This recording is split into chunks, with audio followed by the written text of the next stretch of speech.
All right, what's up, guys, and welcome back to Mark Anthony's Music Picks. Today we're on episode 86. I want to talk about a label that went defunct in 2015, but from 2008 to 2015 was honestly one of the premier labels in the techno scene, bringing artists to the forefront like Dozzy, Mike Parker, Casagreen, Adam X, Milton Bradley. There's even more people on the lineup that I'm not thinking of right now. The label that I want to talk about today is Prologue. Now, you can... it's always reversed on my computer. You can see Prologue's most famous release, and the most obvious one that everybody knows is over my shoulder here, and that is the Voices from the Lake album that came out in 2013. Obviously, the magnum opus of the Prologue catalog by a long shot, has the most owners and is the most highly regarded among music reviewers. I already covered that in my Dozzy top 10 episode, so link to that below. I really try not to hit up the same releases twice, and duplicate them in these episodes. I always try to come up with a new concept or a theme for each one. So getting that out of the way, paying homage to that beast, that monster of an album, I gotta give that thing respect. I still listen to that thing all the time, and I swear, it's like if my collection, if something ever happened to it, that would be one of the first ones that I would replace. That being said, I still want to go through some of the other singles that Prologue put out and talk about them and review them for you in case maybe you missed some of them. The other thing I wanted to say is that Prologue was quietly owned and operated by a guy named Tom Bonatti, and I'm not sure if I'm saying that correctly. I'll give you a little picture of him here. Tom was a DJ and he played techno, and I was able to find some flyers for him by just Googling Tom Bonatti and techno, but it seems like he was more of just kind of flying under the radar and wanted to put out this music. It seems like the Prologue label was more of his focus than it was him being an actual full-blown DJ. Maybe he did a bunch of local gigs that I don't know about, but I don't think he ever really blew up all the way. So anyways, the first Prologue release that I want to review for you today is by a girl named Chal, if I'm saying that right. Chal is how her name is spelled, and this was one of her early releases in 2011. It's called the Magnet Plus EP. I like this one a lot. I feel like it was a really good representation of what 2011 techno was and could be. You'll hear elements of the Richie Houghton bubble bass. I used to call it the bubble bass line. It just sounds like a big bubble blowing up and popping.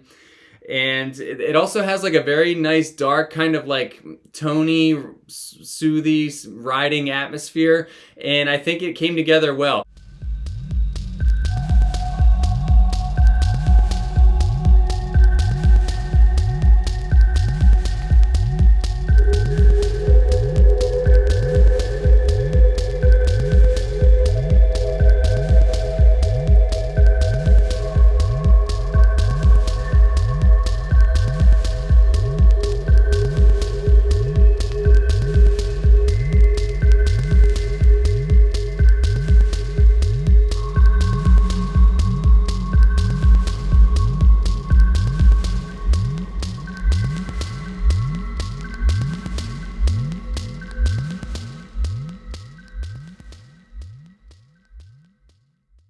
Chal, while I'm talking about her, because this is the first time I brought her up on my channel, she did a mix CD with Dozzy called J, just the letter J, and it came out around the same time as this, maybe 2011, 2012.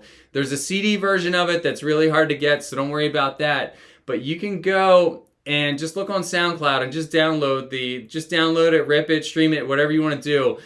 That 40-minute mix is one of the best hyper mixes I've ever heard in my life, in terms, if you like that soft Dozzy techno, Dozzy has a hard side and a soft side. If you like a soft side and you want to hear interesting blends that are long and drawn out and kind of hard to discern, it's not just track A flowing into B, maybe it's A, B, and they play off each other a little bit, and a little bit of C comes in. It's a hyper mix, right? That is one of the best things that ever came out of Dozzy and Chal, in my opinion. I played that thing at least 50 or 100 times in my car. The first time I discovered it, I just went down a rabbit hole with it, and I just couldn't hit skip and move off of it. So for what that's worth, check that out, guys. My next recommendation for you is one by a pretty popular Japanese techno artist, and this is Iori, if I'm saying his name correctly, I never know, and his Lapis EP. This came out in 2011, and 2011 does seem to be the high point of Prologue's catalog. Like right as they were starting to really like ramp up, I think 2011 is where they really like hit full steam. The track I like on here is called Lapis 1, and if you'll see, you got your rocket with its boosters on here. I think that's actually very appropriate for the type of techno that this is. Lapis 1 just has this thundering huge kick drum, like a Berghain kick drum.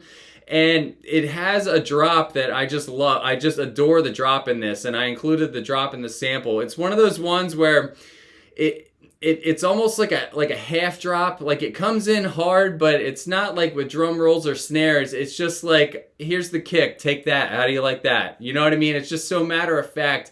And the reverb on that bass, man, I could feel that in my chest. I never got to hear this out, but I would go completely nuts if I got to hear this one.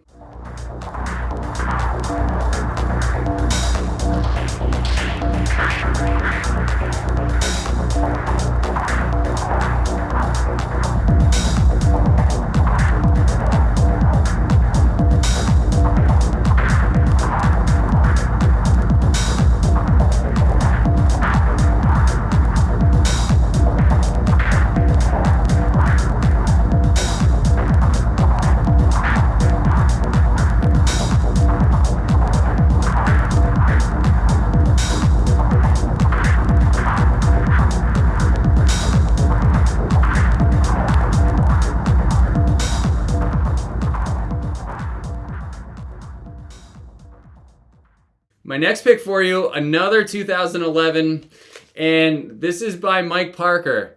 Now, Mike Parker, if you look at his catalog, that guy goes way back to the early 2000s, and he's a very interesting guy. He's primarily a visual artist, right? And he also makes techno, but if you go and like look him up, he draws things, like he's into visual art, like so. I think that's what makes his techno so weird and interesting. When I first discovered his techno in maybe like 2008, he hadn't blown up yet. Like this is post the blow up. This is 2011 is after everybody knew about Mike Parker. But for a while he was running like little labels like Geophone and other like kind of just labels that nobody cared about, nobody was paying attention to. There are records in Mike Parker's catalog that were really good that people are now paying $100 for that you could get for $6.99 for years. Like for years and years, nobody gave a shit about this guy. No disrespect, but nobody cared about what Mike Parker was doing. And he finally, like just like through perseverance, like he got recognition. And his Lustrations album, I think, was where he hit like his absolute pinnacle. Lustrations was a triple pack that also came out on Prologue. But people really kind of like took to his techno because it's so weird. One time I messaged Mike on Discogs. I found his username on there, and I was like, what machine are you using to make these weird sounds with? And he sent me a link to it, and it was one of the most oddball things I had ever seen. It was like it had some kind of like space futuristic name and like some letters and numbers in the model number. And those sounds, those like space like oddity sounds that he uses are like his signature, right? If you're listening to a set and you hear that weird loopiness, like where it's hitting like every 8 beats and you know, it's just got like a kick behind it, like that's like almost definitely a Mike Parker track, but people have come to love him for that. And I definitely have a ton of respect for the guy. I feel like in the most recent years, like he kind of like peaked around the Lustrations album, and then sort of like it's sort of like quieted down, even though he's still putting out music. Like I don't see him in the news as much, but I still have a ton of respect for that guy.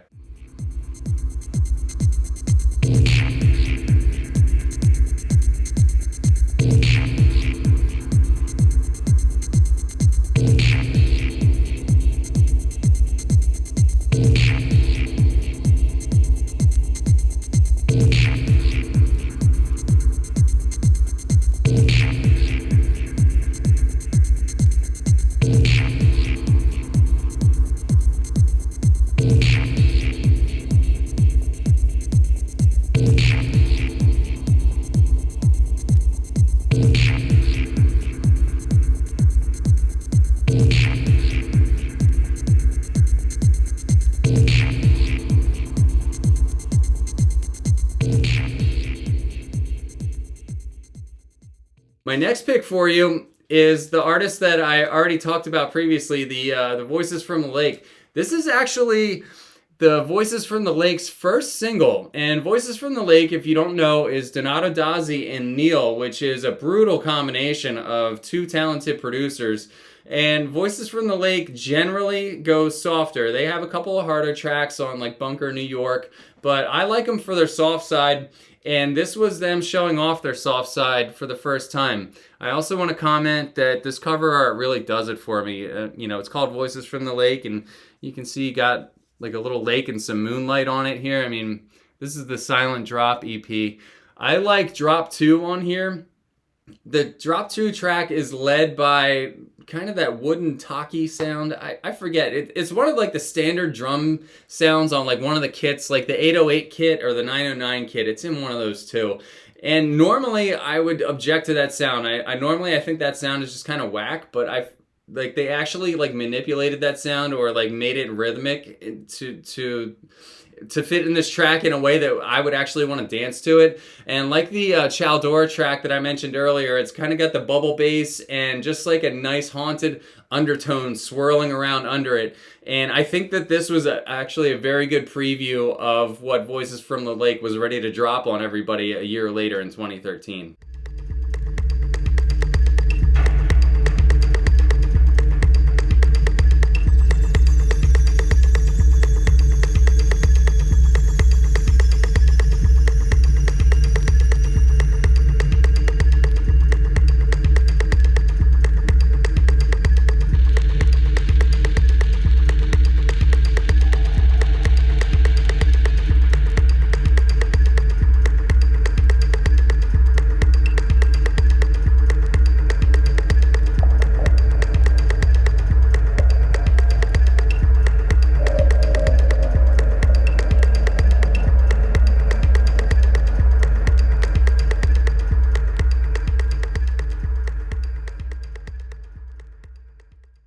And my sixth and final pick is actually the last release from this label on their catalog. Sadly, this is a farewell, but it's also the one that I've probably played almost as much, maybe my most played out, definitely in DJ gigs, and it's the track Monopole on here. There's another track on the B-side called Inertial Frame, which is actually a pretty nice dub techno track too. I just don't play Inertial Frame in my sets, but Monopole I use along with the Voices from the Lake album because it's about 113 or 112 beats per minute, okay? But you can also move the pitch way up and way down. Like you can +8 this easily. So what I ended up using this for, it was a segue from like 110 techno to get me up to like 118, 119, 120 where like all the rest of my tracks were. So if I needed a segue, a way to like basically go from the low one teens to the 120, I would mix this in and just like gradually over the course of the 10 minutes of the track, just like creep the pitch, creep the pitch, creep the pitch. And I found that it just worked as a very loopy, hypnotic opener. For my techno sets, I like to create that just kind of like lazy sway vibe in the beginning, and this track really gets it done.